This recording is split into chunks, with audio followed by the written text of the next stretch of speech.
Adding Skrill as a payment method to your Shopify is pretty easy thing to do. Today, I'm going to show you how to add Skrill as a payment method to your Shopify store. So for that, make sure you are logged into your Shopify account and you also have to make sure you are logged into your Skrill account as well.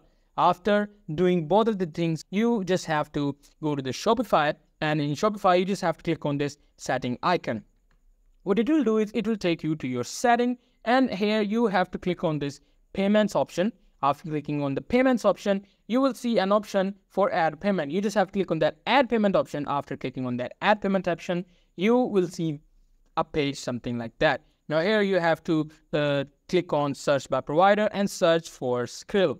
And after searching for Skrill, you will see Skrill option like that. You just have to click on that. They will ask you to add Skrill's credit card information. You have to simply add the credit card information for your Skrill bank account. So that's pretty much it. That's how we do it. Hope you guys found this video helpful.